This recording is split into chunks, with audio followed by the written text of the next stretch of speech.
Cenk Uyghur's with us, host of the Young Turks. Cenk, you have so many announcements that I don't even know where to start. There's Wolf-PAC to talk about. You were at Occupy Wall Street. I don't know when you're fitting all of this stuff in.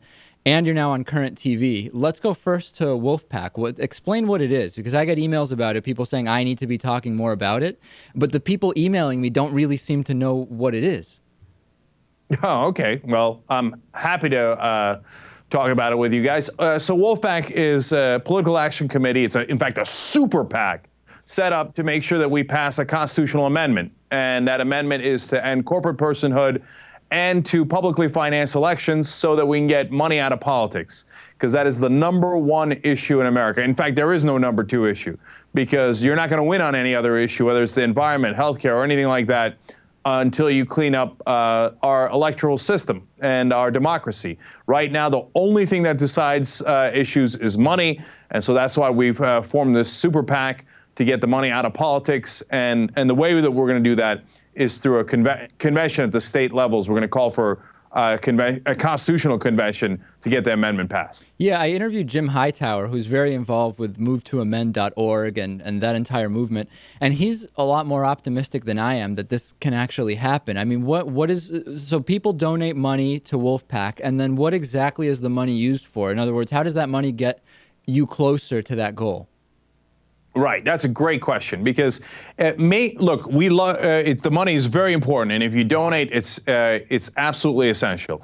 But our main thing isn't the money; it's volunteers. So if you go to wolf-pac.com, we've already got over 3,700 volunteers in all 50 states across the country. So what are we going to do with those volunteers and the money that is used to support those volunteers? We're going to go state by state and demand a convention. So if you get 2/3 of the states to call for a constitutional convention, you will have one. And then we have to be incredibly hardworking to make sure that we get our amendment through that convention.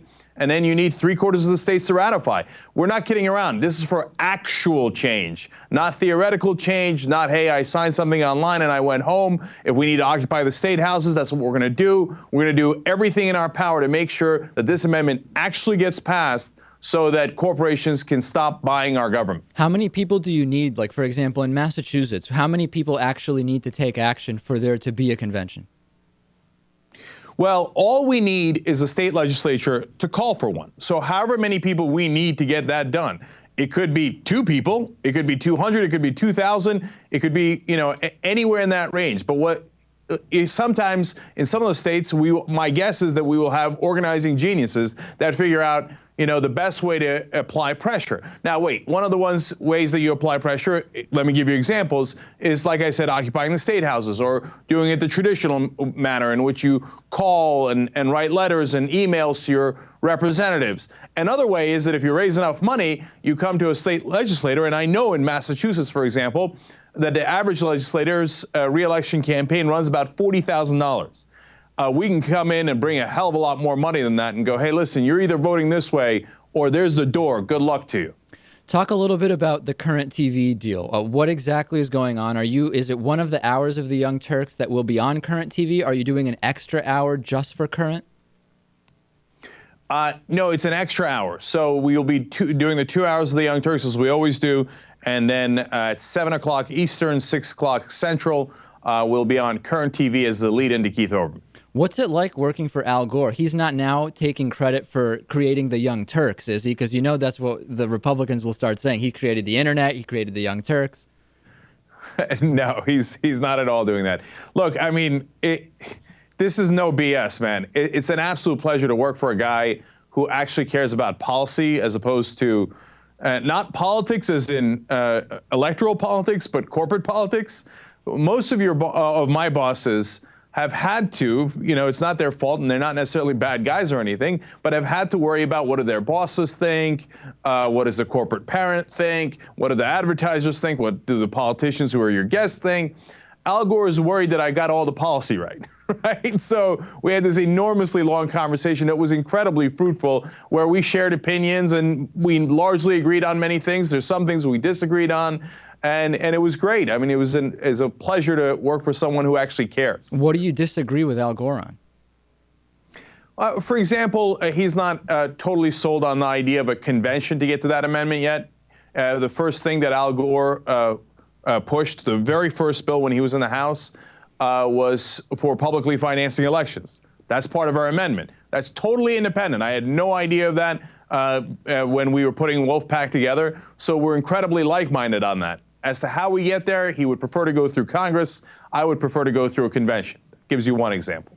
Last we spoke, you thought you were probably on bad terms with MSNBC, but it wasn't that clear. Now, is it more clear that you're on bad terms with MSNBC now after everything that's happened? You know, the funny thing, David, is that I'm not. I mean, what I mean by that is, on a personal level, I have not had one unkind word with a single person at MSNBC, either before or after. And I'm on great terms with Dylan Ratigan and all my old friends at MSNBC. You know, I've not had any bad exchanges with in the least bit. And so I don't know where I stand with them, honestly. I'm only guessing that, but look, hey, we'll find out. You know, before the launch of the current show, maybe we'll try to do some appearances on MSNBC, and we'll see if they'll have us. Last thing, can you evaluate my appearance on the Young Turks in late September? You know, I was there. There was a lot of different feedback. I really have no idea. I thought I was kind of funny. You know, Ben Mankiewicz seemed to take somewhat of a liking to me, but he's a hard guy to get a read on, you know? Yeah, he's a sphinx. He's hard to solve. No, David, I got nothing but great words for you, man. Everybody said you did a great job. I'm not blowing smoke. There's no need to. Okay, I'm telling you the reality. All right. Okay. So we were actually really pleased with how you did, and actually that leads us to the final project that the Young Turks are working on, which is we're one of the 100 shows that got funded by YouTube in their new $100 million project. So we're launching a new channel on YouTube through our network. It's called Town Square. It's going to concentrate on politics. And the first show on that channel is called The Point. And it's a panel show. And every once in a while, we'd love to have you on the panel. Absolutely. Yeah, anytime. That sounds great. So, Cenk Uygur, big news that I did okay on the Young Turks. And also, secondary to that, it's Wolf-PAC, Current TV, and the new show, The Point. It's incredible what's going on over there, Cenk. Really great to talk to you. And we'll keep talking about Wolf-PAC, and we'll talk to you soon. Thank you so much. And again, I just want to remind everybody, it's Wolf-PAC, that's PAC.com. It's the one way to retake our democracy. So any way that anybody can help, we'd appreciate it. All right, thanks, Cenk. We'll be watching.